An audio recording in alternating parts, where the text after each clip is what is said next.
First, I give the word to Dr. Josep Maria Vilà, who is the president of the Catalan Institute of Oncology and will address the formal welcome from the Institute. Thank you very much, Dr. Vilà.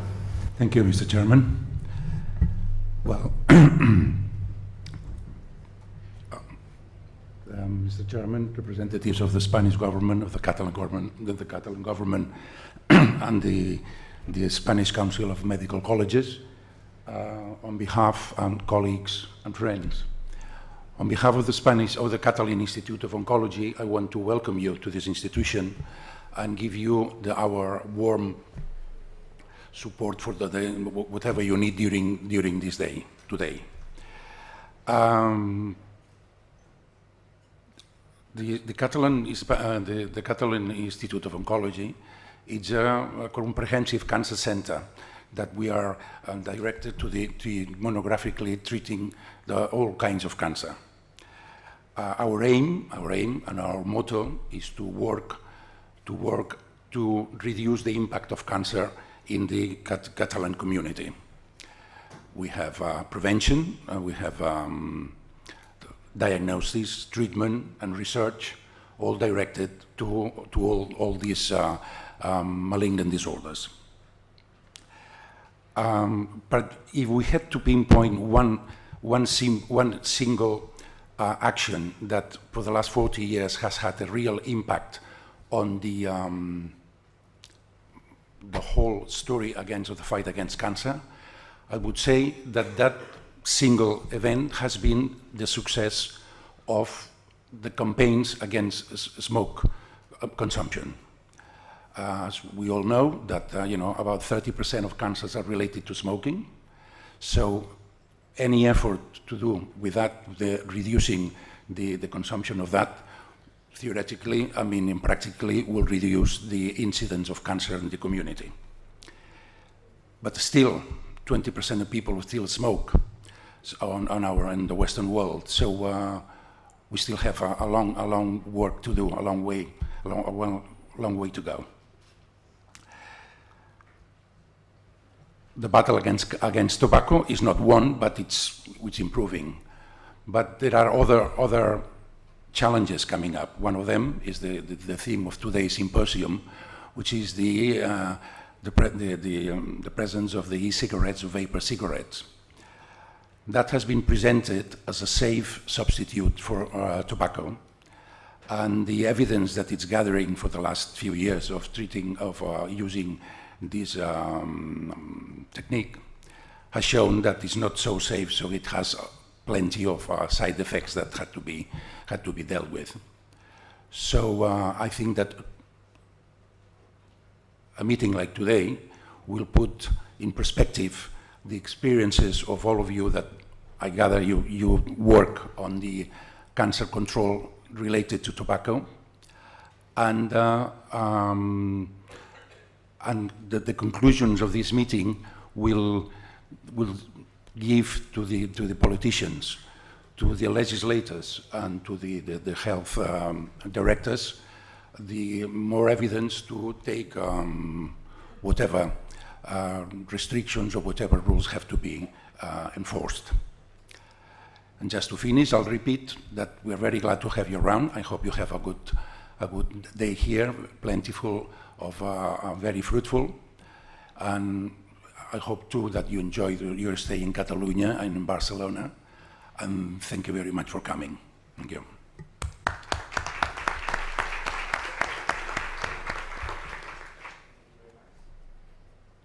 Thank you very much.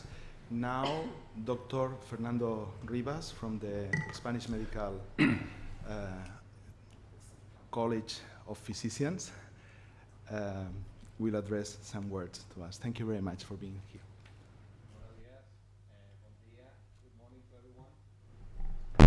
Can you hear me?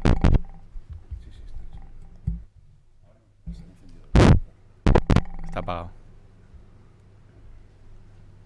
Now? Okay, now you hear me. Well, I said buenos dias, bon dia, good morning to everyone. I would like to welcome you all for coming to this meeting. and thank the organizers for thinking on the Spanish Medical Council to participate in this event. I come here on behalf of the President, Dr. Rodriguez Sendin, which has not been able to attend this meeting due to a busy agenda. He's a very busy man. Tobacco is bad for health, and we all know it. But somehow, industries keeps alive in the 21st century.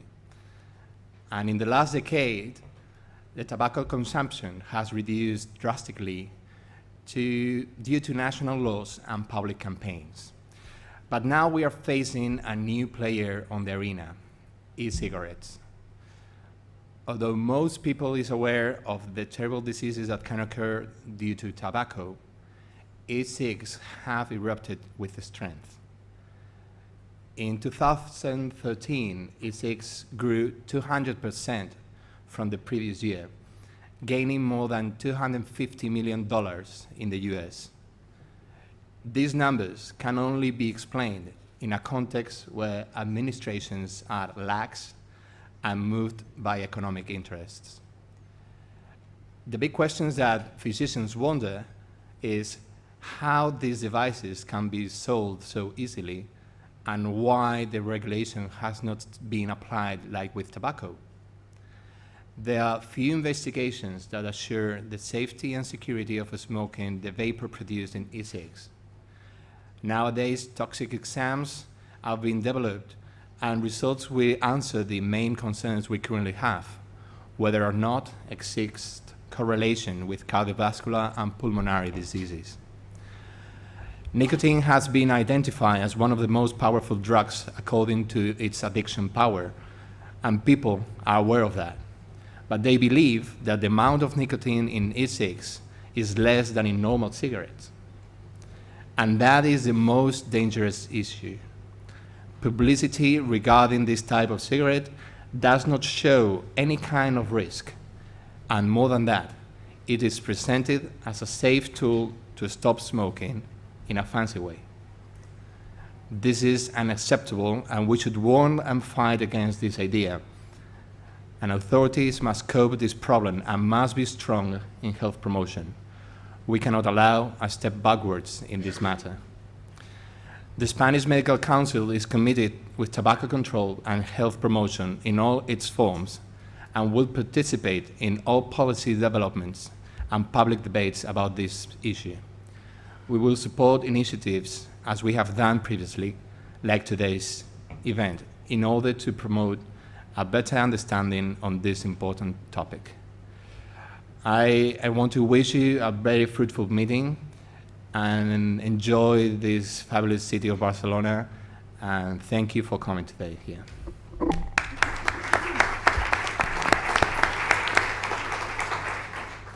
Thank you very much, Dr. Rivas. It's a pleasure to give the turn to Dr. Elena Andradas, Director of Health Promotion from the Ministry of Health of the Government of Spain. Thank you very much. Good morning. It's my pleasure to represent the Ministry of Health, Social Services. Okay, no. Good morning. It's my pleasure to represent the Ministry of Health, Social Services and Equality of Spain in this symposium on tobacco control, where the use of electronic cigarettes is one of the main challenges for tobacco control and public health authorities. Right now, we face a rising and fast developing market due to massive marketing campaigns by the related industry. These campaigns are focused on health benefit claims, which in fact are misleading the population. Health authorities and with tobacco control professionals have warned about the health risks coming from the use of these devices. To this aim, the response from health authorities has been undertaken at a national and a European level. At the national level, some measures related to its accessibility, as the ban of selling these products to minors, have already been approved under Article 3.2 of the Law 28 from 2005. And since 2014, the law bans the use of electronic cigarettes in several enclosed places, including public transportation, public administration buildings, educational and healthcare centers, and children's playgrounds.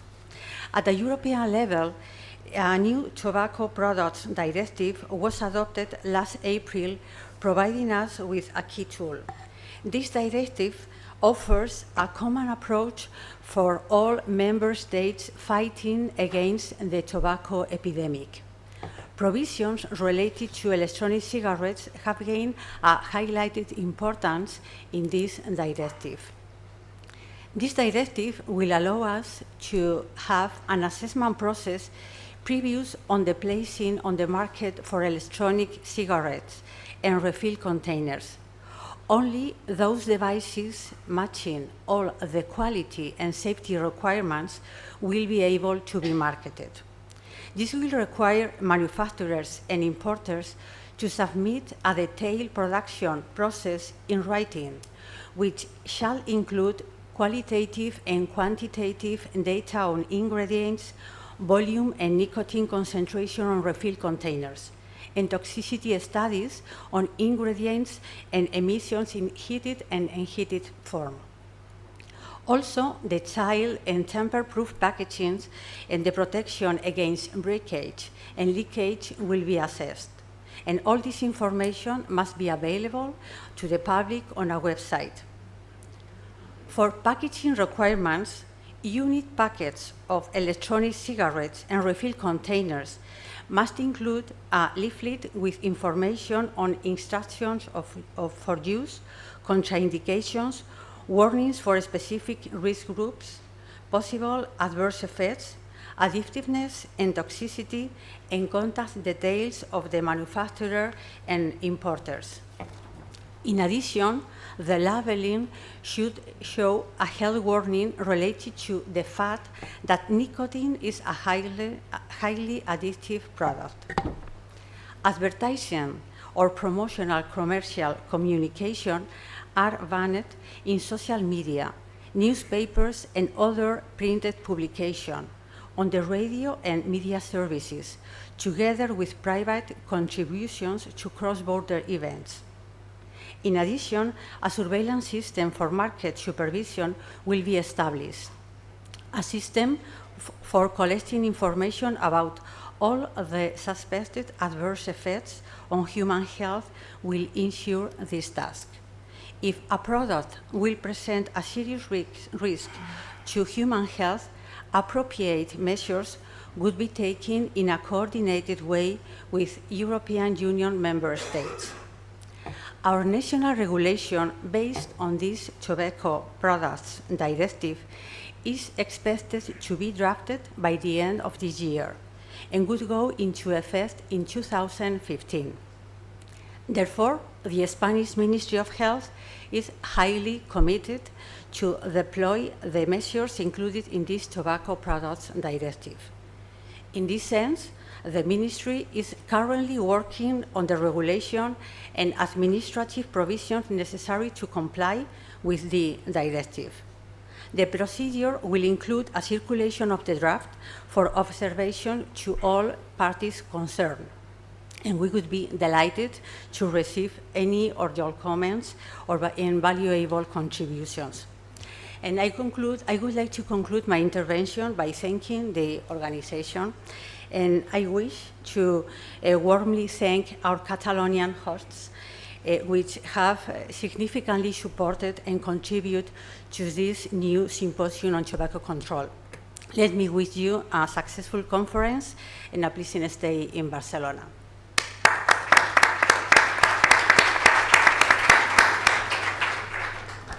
Thank you very much, Dr. Andradas. And now, Dr. Antoni Mateu, Secretary of Health of the Department of Health of the Government of Catalonia, Generalitat de Catalunya, will address the closing words of this first table. Thank you very much. Okay, thank you, Mr. Chairman. Buen día, buenos días, and good morning, ladies and gentlemen. It's a pleasure to welcome you to Barcelona. I hope you have time to enjoy our wonderful city and the healthy Mediterranean diet, enjoy our nice weather. Maybe too hot these days, so as you already know, it is important to use some sun protection. Permítanme que especialmente ahora hace justo un año que estuvimos aquí reunidos con la gente del Instituto Catalán de Oncología, con doctor Esteve, especialmente Esteve Fernández, porque ellos son los que empezaron a detectar, nos pusieron en alerta a las autoridades sanitarias en salud pública, precisamente sobre la situación que se estaba produciendo en que había un incremento extraordinario de la oferta de cigarrillos electrónicos aquí en Cataluña y en otros puntos del Estado. Miremos un poco cómo estábamos un año hacia atrás. Había una preocupación extraordinaria entre los profesionales y esto obligó a que en su momento la Organización Mundial de la Salud, en junio de hace un año aproximadamente, estableciese una serie de consideraciones y que el principio de precaución motivase el que se estuviese muy atento y que en principio lo más interesante era no consumirlos hasta que supiésemos más cosas de lo que las composiciones, de los efectos y las situaciones que se planteaban en este momento, ¿no? En ese momento nosotros, ante las dudas, decidimos ponernos al lado de los profesionales y que yo quiero agradecer especialmente la implicación en ese momento y la gente del Consejo Asesor del Tabaquismo que hay aquí en Cataluña, y nos pusimos manos a la obra. Nos pusimos a la obra junto con la red de atención primaria sin humo aquí en Cataluña y la red de hospitales sin humo aquí también en Cataluña, y nos pusimos a posicionarnos respecto a este tema.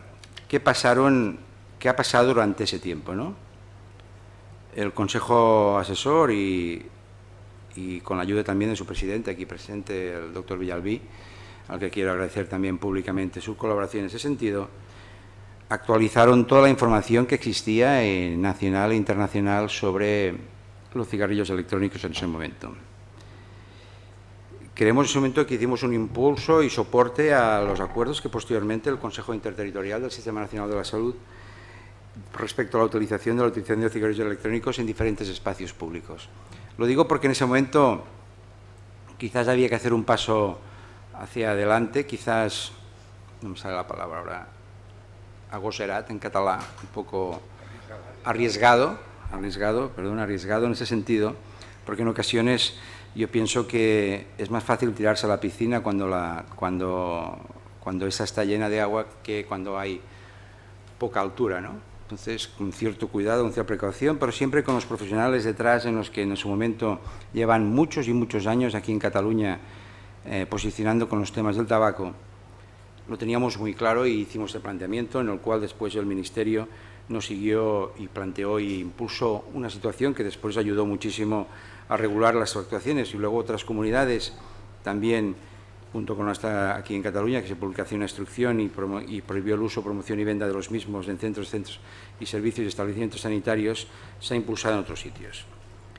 Se han planteado una serie de preguntas para conocer realmente la realidad del uso de los mismos en la encuesta de salud de Cataluña que realizamos cada 6 meses aquí, para ver realmente cuál es la situación de los mismos, y lo incluimos en unas actuaciones que el Plan Interdepartamental de Salud que hemos puesto en marcha aquí en Cataluña, donde existen 5 grandes apartados, lo que nosotros llamamos el PINSAP, P de peso, en el sentido hay 1 de cada 2 personas aquí en Cataluña con un exceso de peso, y de infecciones, nos preocupan especialmente las infecciones de transmisión sexual, salud mental, por los problemas que está aportando la crisis tan larga que se está produciendo, los problemas que comportan, la de adicciones, tabaco y alcohol, especialmente en ese sentido, y otras drogas no legales, entre comillas, como especialmente el cannabis, o las actuaciones de P de país como territorio, contaminación atmosférica, etc. Incluimos una serie de actuaciones en este sentido. Se organizó una jornada científica en la que estuvo presente aquí el 22 de abril el doctor Peruga, Armando Peruga, representante de la OMS en ese sentido, y posteriormente la aprobación de la nueva directiva sobre productos de tabaco por parte del Parlamento Europeo y la modificación de la Ley 28/2005 de las Cortes Generales implican y aconsejan la redacción de unas nuevas recomendaciones en esta materia que nos ayuden a avanzar en ese sentido.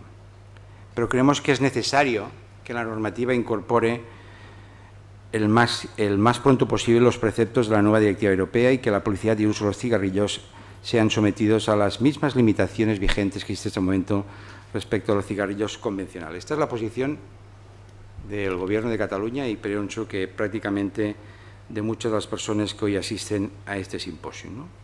Por tanto, yo y por la autoridad que represento y a quien represento en este momento, creemos que en este momento no existen regulación sobre los mismos cigarrillos electrónicos y esto es una situación que ya creo que debemos solucionar más pronto hoy que mañana. No existe a día de hoy, y lo mantenemos, evidencia científica que sirvan para dejar de fumar. Existen muchísimas dudas sobre la estrategia como elemento o dispositivo antitabáquico, salvo en situaciones muy extremas. No confieren garantía en ese sentido respecto a que podrían ayudar a dejar de fumar. La gran lacra de este siglo XXI y el principio de precaución se debe imponer. Por tanto, que recomendaba en su momento, nuestra posición es esta, por delante de cualquier cosa, y así nos mantenemos. Si alguien con consistencia nos hace cambiar de opinión, encantados en ese sentido. Mientras tanto, nuestra posición es muy clara desde el principio y la mantenemos un año después en este sentido. I'm sure that this symposium will be highly profitable for all of you. Thank you, the organizers. Thank you to Dr. Fernandez and his team. Enjoy the meeting and the stay. Finally, I want to share with you a few sentences of Dr. Peruga explaining his absence in this meeting. Dear participants, WHO regrets to withdraw its participation from the Symposium of an Electronic Cigarette, and therefore Dr. Armando Peruga will not be able to attend of WHO's behalf. As part of the collaborative war between the ICO and WHO leading to the setting of ICO as WHO Official Collaboratives Center, both institutions have jointly endeavored in the past to produce relevant research on tobacco control and build capacity to implement cost-effective policies such as a smoke-free environment. In this context, WHO has been pleased with the organization of past joint symposium, and we were looking forward to this one. When ICO began organizing today's symposium, WHO was planning to have an official position on an electronic nicotine delivery system by now. However, the work to produce such official position is taking more time than anticipated, and therefore WHO is not in a position yet to speak on this matter.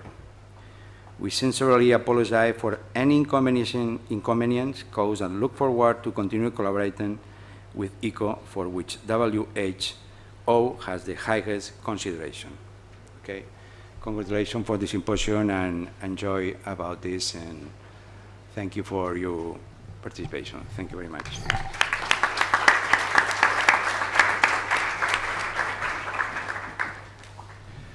Thank you very much for these words and the official welcome to the symposium. After this act, we will continue with the first conference. As announced, it will be a video conference with Dr. Simon Chapman, Professor Simon Chapman from the University of Sydney. Professor Chapman is one of the leading tobacco control experts, I would say among the top 10 tobacco control experts. Thank you very much. Thank you very much. He's professor of public health at the University of Sydney. He has done extensive research on many aspects of tobacco control, leading to thousands of publications, more than 400, and more importantly, reviewing not hundreds, but thousands, sorry, I said thousands, 400 publications, but reviewing thousands of publications, as he was the editor-in-chief of the main journal devoted to research on tobacco control. the journal called Tobacco Control. So we have the pleasure to have him with us in the distance, because now he's at home at more or less 5 or 6 evening in Australia, well, in Sydney, because there are different times. It's a big continent. And we will try to connect. So I also agree your patience. I hope this morning all was okay and running perfectly. Now that is the moment of the video conference, following some of the Murphy's Law, perhaps won't be the case. I don't expect so. I expect that he will connect with us without problems, and we will be able to hear him and to see the slides he has prepared. He will be addressing a conference called Visualizing Possible Scenarios with ENDS, with Electronic Nicotine Delivery Systems. So again, thank you very much for being here. We will have the opportunity to share with Professor Simon Chapman, and just 1 minute to connect the computer and start the video conference. Thank you very much again.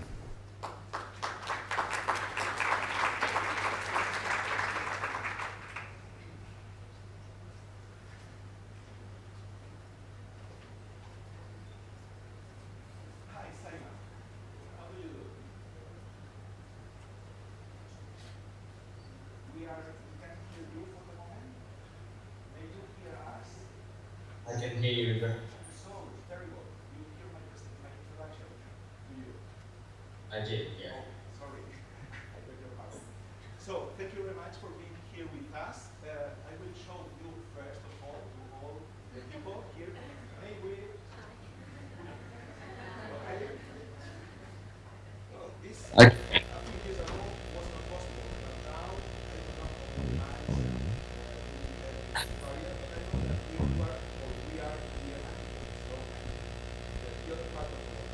So, thank you. Okay, Steve. Well, thank you so much for inviting me to do this. I'm speaking to you from an extremely cold Friday night in Sydney, and I've just been over there in southern Spain, so I didn't want to have to come all the way back there again so soon afterwards. So I'm feeling very virtuous, of course, about my carbon footprint, not going all the way back as well. So, okay, without further ado, I'll get into this. The first slide you can see there is a beautiful, beautiful slide, which I'm very pleased to present to you. We only got this data yesterday in Australia, and it shows that we now in Australia have the world's lowest smoking prevalence. We now have only 12.8% of 14 and over people in Australia who are smoking on a daily basis. And the fall that we saw between 2010 and 2013 was a percentage change of 15.5%. And we've never seen, since records were kept, anything as large as that. One of the things that happened, of course, in that intervening 3-year period was the introduction of plain packaging in December 2012. That wasn't the only thing that happened, but it was a big, big event and was talked about for at least 3 years in the media. So we think that part of that explanation for that is got to be plain packaging. So that's a little bit of good news to start off with.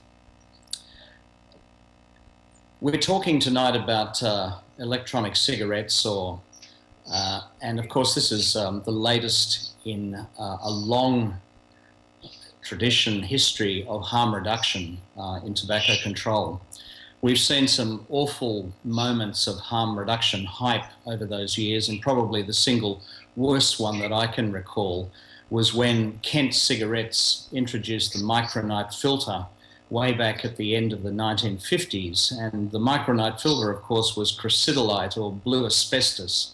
That was probably one of the most sordid episodes in the history of harm reduction, something that we all show our students each year, and something that I hope we will obviously never have to repeat. But across 40 years, there have been many hyped claims for harm reduction products: filters, lights and miles, reduced carcinogens, heat rods, and all of those have been either fraudulent and or market failures. Smokers have just not taken to them. But in the case of lights and miles, we saw globally a very, very large and prolonged switch from regular cigarettes to lights and miles. In my country, it was about 80% of cigarettes, of smokers switched to lights and miles, thinking that what they were doing was reducing harm. And of course, when the evidence began to come in that they weren't doing anything of the sort, the courts then started taking action, and those two terms, lights and miles, have been banned in Australia.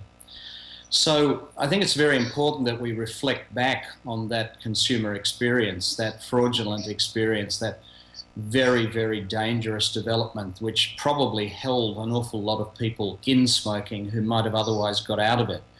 And we keep that in the back of our minds as we reflect on what the current situation is that we're finding ourselves in around the world in many countries with e-cigarettes.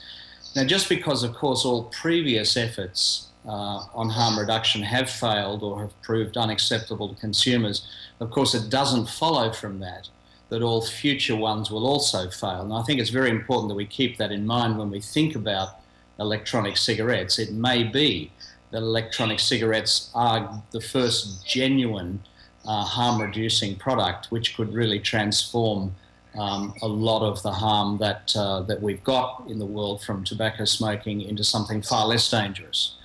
But there are some people, of course, around the world who believe that the evidence on this is already in, and they're calling for the floodgates of deregulation to be held wide open, and a lot of things that I'll show you in a minute to occur. And I was reminded about this when I was flipping through some philosophy works the other day, and Bertrand Russell, one of the great philosophers, of course, said one of the most painful things about the time that he lived in then was that those who feel certainty are stupid, and those without any, and those with any imagination and understanding are filled with doubt and indecision. And certainly that's my position. It's doubt and indecision about what to make of electronic cigarettes in this very early stage of their use. But there are many people, of course, who are well made up their minds about what they think e-cigarettes mean, what should be done about them. The vaping industry's agenda, which has been, I think pretty well articulated by Clive Bates very recently on his blog, is consists of things like this: no pharmaceutical regulation, vaping being allowed in all public places, self-regulated advertising. I'll come back to that one in a minute. No restrictions on flavours that very young children would find particularly appealing. High-yield nicotine e-juice being freely available, and the attitude at the end of the day that if children start vaping, well, so what? It's far better that they would start vaping than start smoking, and that nicotine is is very benign. It's just like coffee. I've even read stuff recently where people are starting to argue the case that nicotine is good for you, and it may have all sorts of protective effects on diseases of later life. But, coming back to the self-regulated advertising, one of the statements which was made to the WHO recently was that controls on advertising to non-smokers, and particularly young people, are justified, but a total ban would have many negative effects. And they go on to say that it's possible to target advertising at existing smokers where the benefits are potentially huge and the risks minimal. This is unbelievable to me that people who have been around for many years in tobacco control could sign their names to such a statement. This is the sort of statement that the tobacco industry used for decades when they were trying to resist controls on their advertising. They were saying, no, their advertising was only targeted at adult smokers, and some magic barrier would prevent it from getting through to non-smokers or to young people in particular. There's also been a lot of very nasty stuff being thrown around because of e-cigarettes. I get a lot of abusive emails and tweets and so forth, and as do some of my colleagues. But when we think about what the goals of big tobacco who are now entering in force into this area are, all the major tobacco companies have bought into e-cigarettes now. I think that there are probably 6 goals. They don't want people to use e-cigarettes instead of cigarettes. They want people to use e-cigarettes as well as cigarettes. So they're hoping for, their first goal would be widespread dual use. The second thing that they would be hoping for would be that e-cigarettes would cause many smokers to prevaricate, and instead of quitting smoking, to think, well, I've reduced my smoking a little bit, so that's probably good enough. So that could retard smoking cessation. They're also hoping for the re-socialising of public smoking and bringing it back into fashion from forlorn exile outside of buildings, which isn't a good look for smoking, of course. They're also hoping to convey to young, apprehensive would-be smokers that nicotine is nothing to worry about. It's really no big deal at all, just like coffee. They're hoping to welcome back ex-smokers as new customers again, and they're hoping for cross-promotion of cigarettes via same-name brand advertising. As I was saying, there's been a lot of nasty stuff. Peter Hayek, well-known researcher from the UK, in his recent Mike Russell lecture, for example, got my name wrong by calling me Mr. Champ Pan. But he quoted something I'd written from a British Medical Journal article last year, where he said, where I did write, the needs of smokers must not become the tail that wags the dog of tobacco control policy. And he sort of read this out sort of fairly sarcastically, and the audience were laughing. But I'll show you what I did write. I wrote, in fact, that many smokers want to access e-cigarettes to quit or reduce risk, and they should not be denied this opportunity. Well, Hayek didn't say that. And then he quoted the bit that I just read out. And then what I said at the end of it was, putting at risk the massive gains that we have achieved.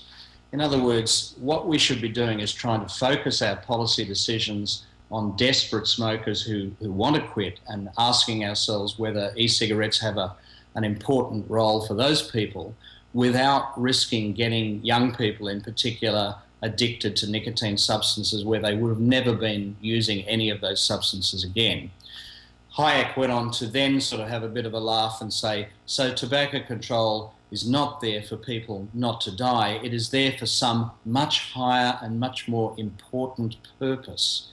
Well, I mean, I've worked, as many of my colleagues have, for decades in tobacco control, and I showed you at the beginning of this lecture that we've now got smoking down without e-cigarettes in Australia, because they're pretty marginal out here, to just 12.8%, and we're saving an awful lot of lives. So that sort of statement is just really, really offensive, and I think it's very poor that people like Hayek are starting to sort of make these statements publicly about other people in tobacco control.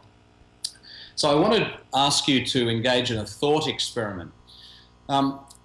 All these people are saying, oh, just let e-cigarettes through, don't tie them up in regulatory red tape, let them be advertised and so forth. Imagine somebody coming along and making similar claims for a cancer or an HIV/AIDS preventive or curative drug, and that advocates for those drugs would be urging the bypassing of all therapeutic goods assessment oversight. They would be urging direct-to-consumer advertising, all on the ethical imperative of what we call exceptionalist rhetoric to save lives. I mean, we would say to those people, look, many people come along and say they've got a cancer cure, but if you think you have, put it through to therapeutic goods regulation, and we'll test the safety of that that drug. We'll test the effectiveness, the efficacy of it, and if it shapes up, well, fine, we'll allow it to happen. But e-cigarette people are saying, no, just let us through, forget all the regulation, you know, just believe us, it's really, really going to save lives. So I think that that's a pretty dangerous position to be advocating. So let's first of all start with a utopian vision, the best case scenario that could happen with e-cigarettes. Well, under that vision, what we would see would be mass and rapid migration of a significant proportion of smokers to e-cigarettes or ends. This would be a disruptive technology, very much like digital versus film cameras has been. We would see most ends users use ends to quit smoking. They would succeed and they wouldn't return to smoking. I think everyone would think that that would be a great thing. It obviously would save a lot of lives. There would be trivial uptake of ends by returning ex-smokers and never smokers, especially children. There would be negligible evidence after several years of ends use as a gateway to smoking, again, especially by children. There would be prolonged, frequent, deep inhalation of nicotine over decades would turn out to be benign, and agencies like the US Surgeon General or IARC would affirm that in a consensus report. Secondhand vape would be assessed as absolutely inconsequential to health, no problem, and again those agencies would affirm that after a while, after the evidence had come in. The tobacco industry would see sales and profits from tobacco deeply eroded, and that industry would actively accelerate this decline and become a new partner in public health. The tobacco industry would also voluntarily stop all promotion of tobacco, and they would stop opposing effective tobacco control like tax rises or plain packaging. And in short, millions of lives would be saved. Well, what do we make of those claims, particularly the ones toward the end about the tobacco industry? Personally, I think that really pigs might fly as well. In other words, I don't think there's any chance of much of that happening.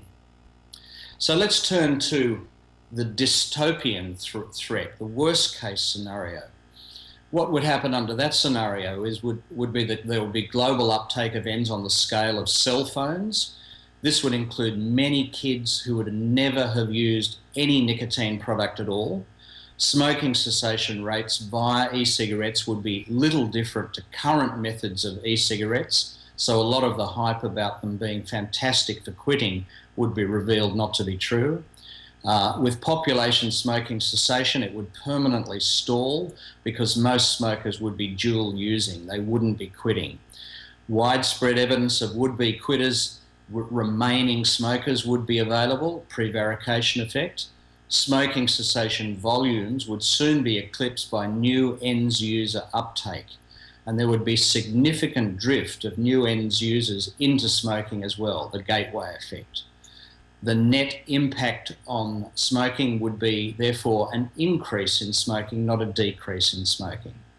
Ends advertising and promotion would massively proliferate, as it has in the USA, especially in social media, and the smoking performance would be rapidly re-socialised, re-normalised, as in all indoor areas would allow vaping. Same name vape and tobacco products would cross-promote.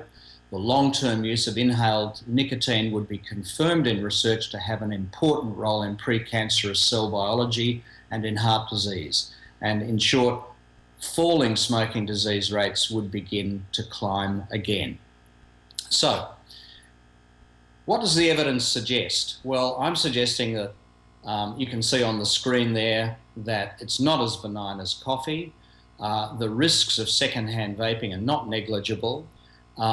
It's too early to really know how effective it is in smoking cessation. There is lots of dual use already. The health benefits of reduced smoking, I'll show in a minute, are quite poor. The uptake of vaping by non-smoking kids is rapid. Tobacco industry's goals in all this are very mendacious, and the renormalisation of the smoking performance, I think, has a major potential. So what about the health risks of vaping? Well, nobody who is sensible is arguing that vaping is or is likely to be as remotely risky as smoking. But how risky is it going to be? Paracelsus from the 15th century reminds us that poison is in everything and no thing is without a poison. The dosage makes it either a poison or a remedy. So what about vaping then? Well, the average exclusive vapor takes about 220 inhalations per day. That's over 80,000 per year. And vape that they're inhaling is not just water vapor. There's nicotine in it, obviously, and there are fine and ultrafine particles, vaporized flavorants, and propylene glycol. Robert West is of the view, if we consider nicotine first, that it's really not an issue. He says it's like drinking coffee or something, and there's no real risk associated with the ingestion of nicotine at the levels that you would get in e-cigarettes. But let's have a look at some of the literature, which is in the scientific literature on nicotine. This review says that nicotine deregulates essential biological processes like regulation of cell proliferation, apoptosis, migration, invasion, angiogenesis, inflammation, etc., etc., etc. You don't see any of this stuff in the sort of the publications and the reviews of the pro-vaping groups. This paper, published very recently in Nature Reviews Cancer, said that the list of cancers reportedly connected to nicotine is expanding and presently includes small cell and non-small cell lung carcinomas, as well as head and neck, gastric, pancreatic, gallbladder, liver, colon, etc., etc., etc. Damage to the genome disrupts cellular metabolic processes and facilitate growth and spreading of transformed cells. This doesn't sound like a benign cup of coffee to me. Now, this is animal studies, and so before I go on to the next one, this is one from the genetic basis of nicotine-induced cancer development. There's plenty of this sort of stuff in the scientific literature. If you go looking for it, you'll find it very, very easily. But what do people say about this from the vaping community? Well, they say, well, in Sweden, people have been using snus for many years, particularly men, and there's little evidence of high levels of any smoking-related or other cancers. But in Sweden, of course, they don't inhale snus, they suck snus. It's in their mouth and it's absorbed through the buccal mucosa. That's not deeply inhaling vaporized nicotine about 80,000 times a year, along with inhalations of flavorants and propylene glycol. This paper from Sweden, looking over many years at 336,000 Swedish construction workers, you can see there that the ones who just use pure snus compared to the ones who are pure smokers had exactly the same elevated rates or hazard ratios of cancers, so 1.15, 1.15. So much for the argument that sort of nicotine in Sweden, as it's used there, does not have sort of elevated health risks. So I think that we need to sort of really step back from this idea that, you know, nicotine is benign. There's a lot of literature out there which suggests that it may be anything but benign. The authors of that paper concluded that the history of tobacco use, even exclusive use of the seemingly benign snus, is associated with moderately increased cancer-specific mortality, and they concluded our results concerning snus users seem to narrow in on nicotine as a conceivable culprit. And that was published in the International Journal of Cancer. Okay, so what about other chemicals in cigarettes? Well, this paper from Germany, a very recent one, looked at 28 liquids from 7 manufacturers. They found actually ethylene glycol in some of the products. They found coumarin, acetamide, formaldehyde in some samples. They found 141 different volatile flavour compounds in the 28 liquids that they looked at. And 7 out of 10 of the nicotine-free products actually contain nicotine. So big quality control problems there.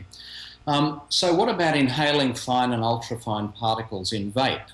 Well, the particle sizes, this paper shows, are in fact comparable to that of conventional cigarettes. It's not as if, you know, they're much smaller, no big deal. They are comparable to the size of particles in conventional cigarette which are being inhaled. And what are the consequences of this? Well, another paper just published this year in the International Journal of Hygiene and Environmental Health looked at 9 vapors in 6 vaping sessions across 2 hours in a ventilated room and found very high concentrations of PM2.5, the concentrations of putative carcinogenic PAH, polycyclic aromatic hydrocarbons in indoor air, increased by 20%, and fractional exhaled nitric oxide, or FeNO, increased in 7 of the 9 individuals. Now, FeNO is a measure of airways inflammation, and this is a standard measure of something starting to go wrong in the airways where your airways are getting inflamed by it.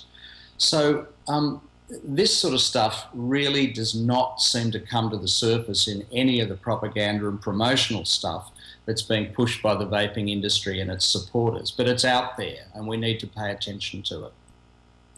Dow Chemical, what do they have to say about breathing propylene glycol? Because they're the people who make it. Well, they say that concentrations may be irritating to the upper respiratory tract and eyes of humans, and they say breathing spray mists of these materials should be avoided. Dow does not support or recommend the use of Dow's glycols in applications where breathing is likely. Well, it seems to me that that's exactly what vaping is. It's breathing propylene glycol. Now let's turn to cessation effects. Well, if you go out there, you'll find, of course, that there are many, many people who say, and here are a couple of examples of people who've written to me, that they have switched over to e-cigarettes and they haven't gone back to cigarette smoking. Of course there are many people like that out there, and it's fantastic for those people that that's what they've done.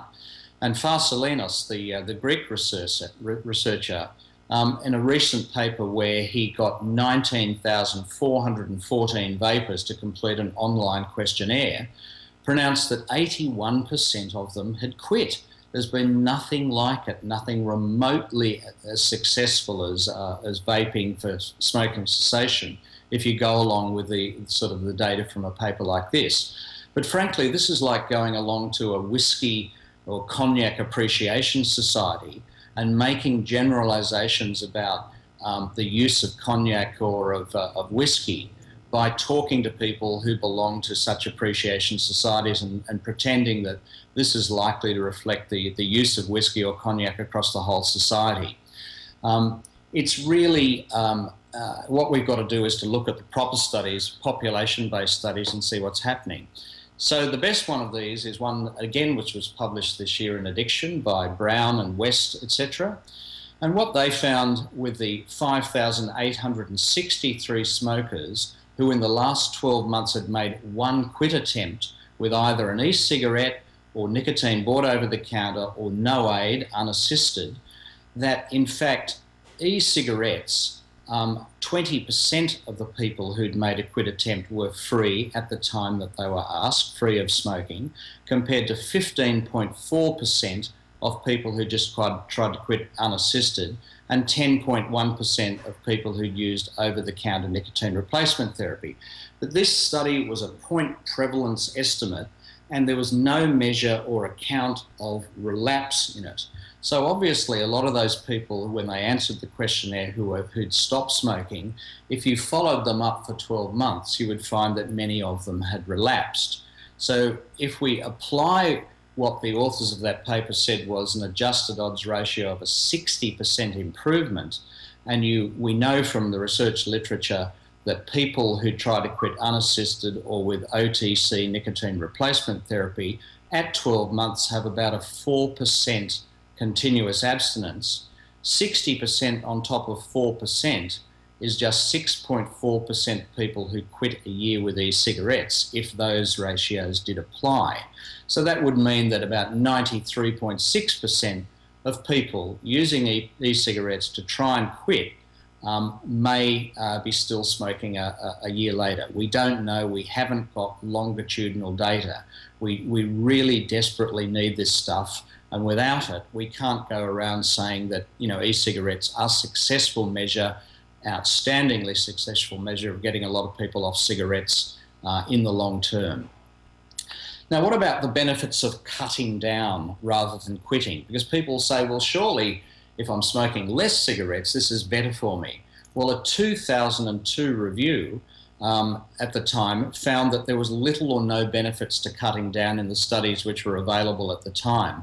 But since that time, there have been at least 3 very large studies. This Norwegian study, which followed 51,000 adults up from the 70s through to 2003, concluded that long-term follow-up provides no evidence that smokers who cut down their daily cigarette consumption by more than 50% reduce their risk of premature death significantly compared to smokers who quit smoking.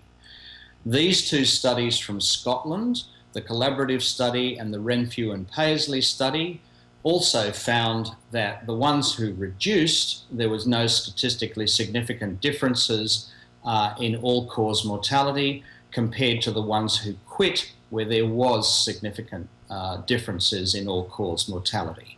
And finally, this Korean study with nearly 500,000 men, followed up from 92 to 2003, found that there was no association between smoking reduction and all cancer risk, and that smoking reduction was associated with a significant decrease in the risk of lung cancer, but the size of the risk was disproportionately smaller than expected. So the idea that if you just cut down and continue smoking and you're going to improve your health, which we know is what a lot of people who are vaping are doing, they're still smoking, is not harm reducing to any major extent at all. Okay, what about uptake? Well, this is some data from the US. Between 2011 and 2012, you can see there has been a doubling in just 1 year, from a very small base of people using e-cigarettes to still a small base, but that's just happened in 1 year. If that trend were to continue, I think that we would all feel rather different about whether this was an insignificant phenomenon that not many kids were getting into. Doubling in 1 year is something that in normal circumstances for any other sort of adverse health behaviour you'd start be really worrying about. In Utah, one of the states of the United States, use of electronic cigarettes more than doubled from 2011 to 2013, and Utah youth were 3 times more likely to report current use than adults. Now that's the Mormon state, so maybe many of their parents don't have much fun doing anything, but nearly 1/3 of the Utah youth who were using e-cigarettes in the past 30 days reported that they had actually never tried conventional cigarettes at all. So it wasn't just the smoking youth using at them in 1/3 of them. So I think it's very important, sort of winding up soon, is to consider what is actually happening in the real world rather than what just might happen. And what we know is that the large majority of e-cigarette users are continuing to smoke cigarettes. Dual use, in fact, is projected in all investment analyst reports for the market and is exactly what we would expect as cigarette companies rapidly take over the e-cigarette business. There are really explosive signs of growth in e-cigarette use, with many kids initiating nicotine addiction with e-cigarettes. We have to ask ourselves, I think, whether nicotine is like training wheels, just like Alka-Pops, sort of sweet, sickly sweet Alka-Pop drinks are for sort of getting kids into the taste of alcohol for the harder kind of stuff, whiskies and rums and things like that. Marketing is back on TV. Radio and product placement in movies and TV is just going wild in the US. And tobacco control community is spending lots of time arguing with each other, which is something that the tobacco industry would be very, very pleased about. These are the sorts of things that let it rip merchants, the people are saying there shouldn't be any restrictions, believe should be out there, sort of flavours like gummy bear and these sort of things that my sort of 4-year-old granddaughter always wants to grab hold of in the shopping centre. These are flavours in e-cigarettes which are available. And as for the renormalising of the smoking performance, I mean, this is a person smoking a cigar-like e-cigarette, and this is a person smoking a normal cigarette. Now, okay, maybe the smoking of e-cigarettes will normalise the smoking of e-cigarettes, and that's what the vaping community argue. But we don't know that yet. It would be maybe fine if that happened, if e-cigarettes turned out to be benign and not a major health hazard in any way. But if they didn't, and if they in fact did lead to gateway effects, then that would be really disturbing. Okay, so my position to end with is that I think ENDS may hold significant game-changing promise for both cessation and harm reduction. Current rapid growth in consumer interest is obviously something really major and interesting to follow, but they may also hold potential to be what I call a weapon of mass distraction that may stall cessation in population, it may renormalise the smoking performance, draw attention from challenges of implementing known effective strategies, which we have in Australia, and we've got smoking down to 12.8%.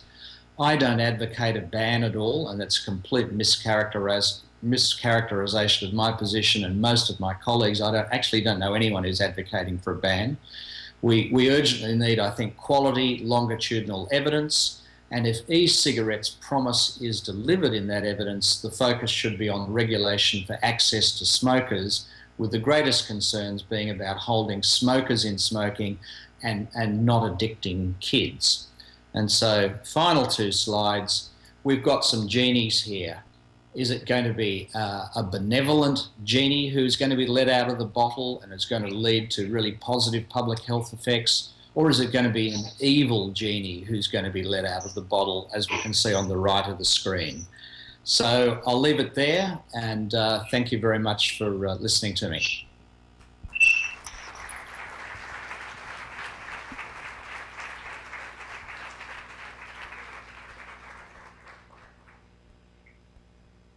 Thank you very much, Simon, for this nice presentation.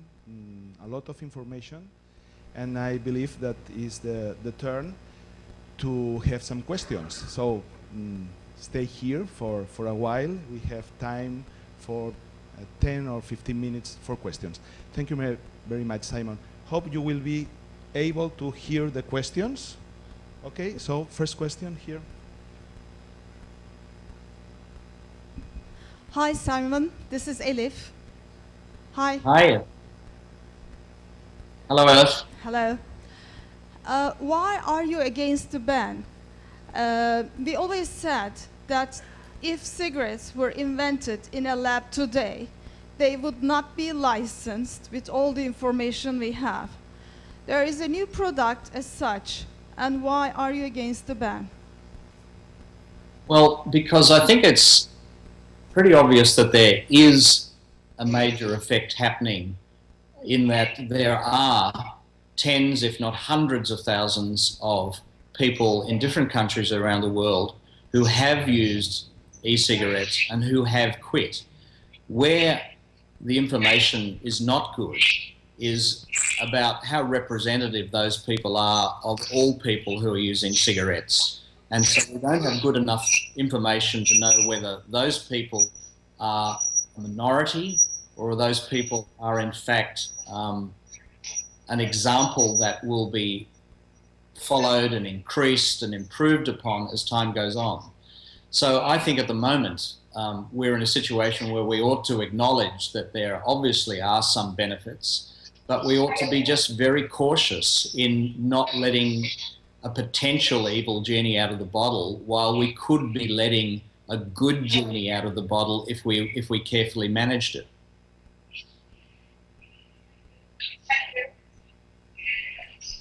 Thank you. Thank you very much. Questions?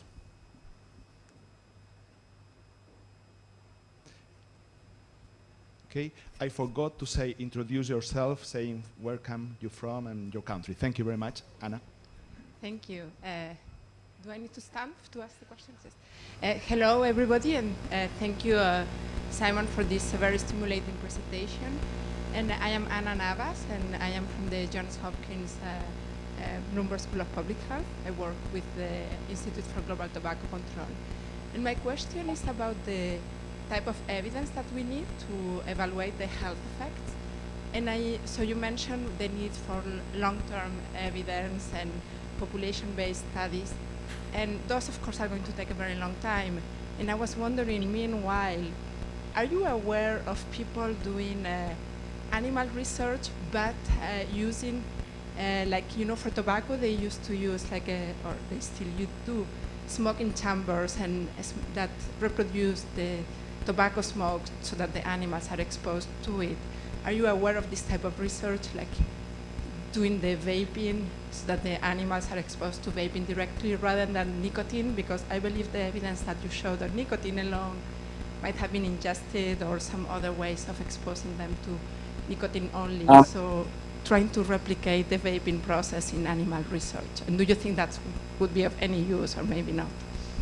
Okay, look, you're a little bit indistinct voice coming over here to Australia, but I think you're asking whether I'm aware of any animal studies which are looking at the health effects on the animals using vape. Is that correct? Okay. Look, I've been doing my best to try and keep up with all the human studies which are coming out. And while I've obviously come across some of the stuff on the toxicity of nicotine, the precancerous stuff with nicotine, which is animal studies, I haven't noticed any animal studies with vape, no, but I'd be very curious to see those if anyone would like to send them to me.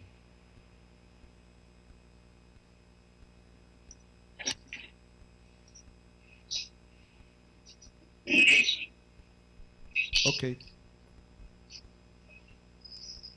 Another question? Thank you very much. Please introduce yourself and...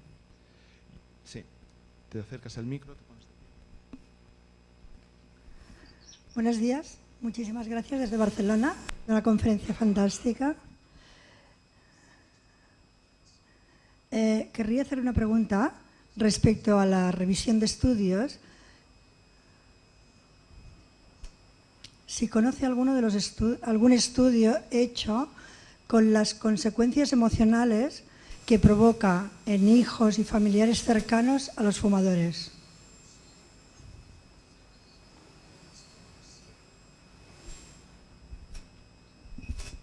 Have you been able, well, you haven't, she has asked about studies evaluating the emotional consequences for the relatives of smokers. Okay, Studies on the emotional consequences for relatives of smokers? Of electronic cigarette smokers. So in other words, whether they are being disturbed and upset by what, people vaping or vaping around them or something like that? I haven't seen any such studies, I'm afraid. Dice que no. I think I probably would have heard of them if they'd been published, but I haven't. I've recently edited one supplement, a series of review articles for the Food and Drug Administration in the United States, and I don't recall seeing any of that in any of the papers which were reviewed there. Thank you. Yes. Please hold the microphone. Hello, thank you for a very nice presentation. My name is Lovisa Högberg. I'm a Swedish medical doctor, and I also represent Doctors Against Tobacco in Sweden. I wonder if there's any studies about or any discussions about vaping during pregnancy, because smoking during pregnancy is associated with lots of adverse effects, and also with the Swedish snus. Well, certainly that's something that I have noticed, even amongst the most libertarian of commentators and advocates for vaping and for e-cigarettes. I have noticed that they have said that it shouldn't be used in pregnancy. I don't think that you'll find anybody's actually going out there and saying, yeah, pregnant women go for it.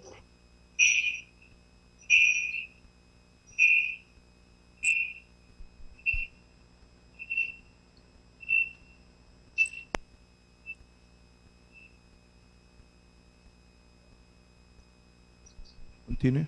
Yeah? It's okay now. Okay. Another question?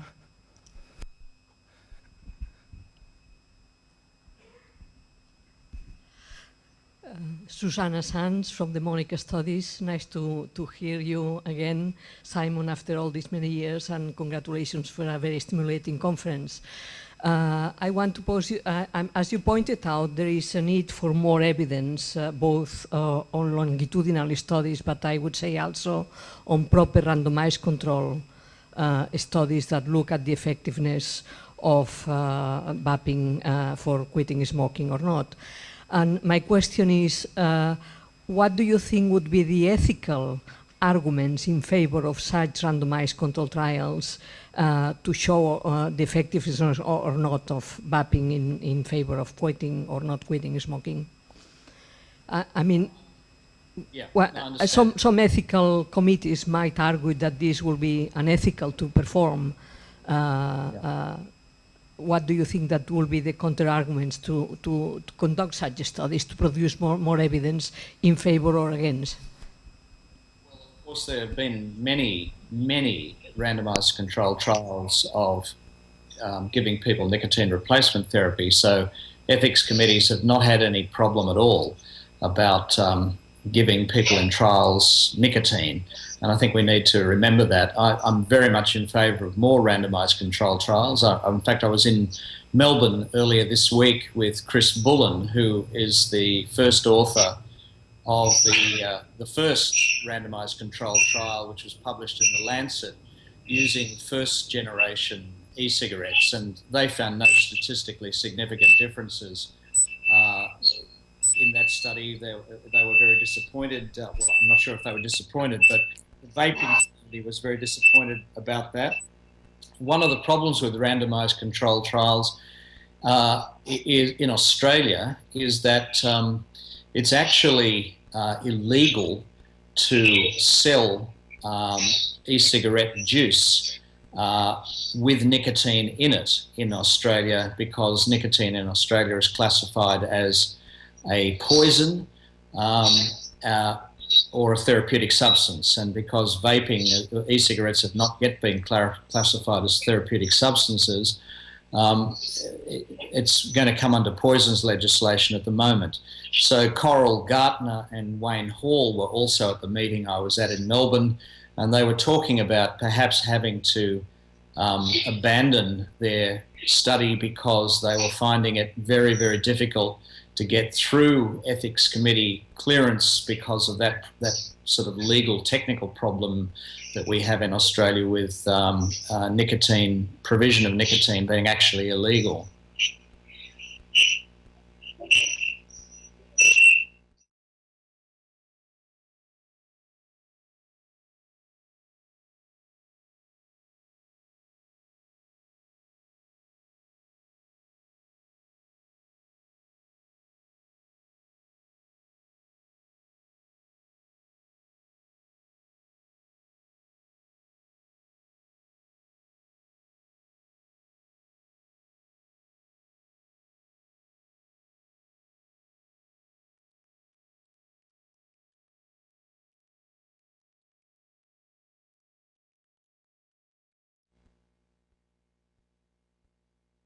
Advise them to switch to vapors, even if you know that they won't quit, they will continue on smoking e-cigarettes.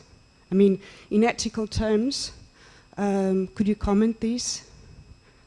Okay, now I'm not a medical doctor. I have a PhD in sciences, and I've been a professor of public health in a medical faculty for since I've worked there since 1978 with 3 years off. So your question as to whether is your question whether I would recommend that medical practitioners would recommend vaping to their smoking patients? Is that what you were asking?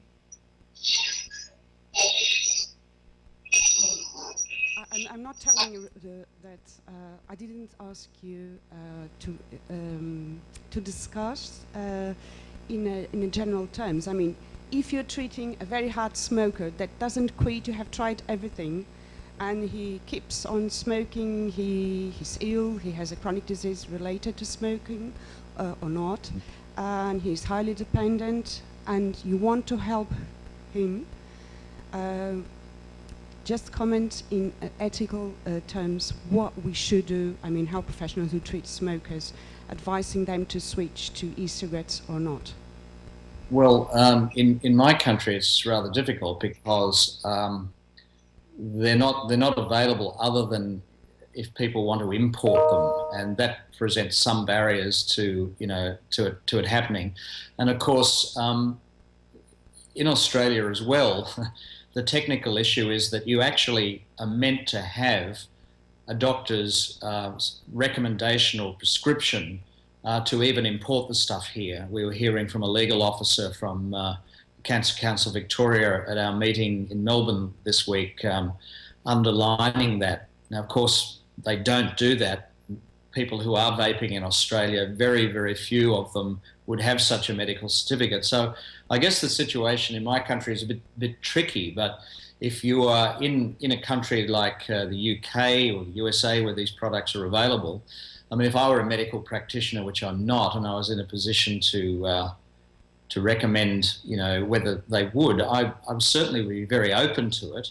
But again, I would come back to the point that I think that the evidence that we have from population studies and from randomized control trials at the moment doesn't give an awful lot of encouragement to suggest that quitting via e-cigarettes is likely to be much of an improvement over just trying to quit by yourself.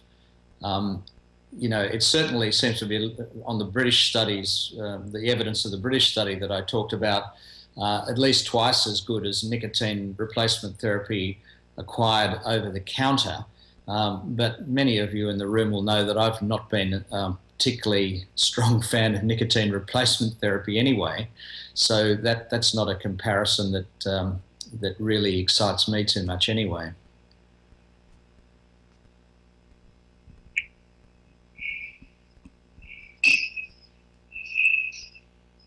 Okay. No questions? No more questions? So perhaps we may finish here. Thank you very much, Simon, for your video conference. Thank you very much for being there late in Australia. Now we are going to have a coffee and come back in 30 minutes. So thank you very much indeed, and see you next time. You may, of course, if you're not tired, to continue with us and follow the symposium via streaming, like as many 50 or 60 people who are following through the internet. Thank you very much indeed. Great.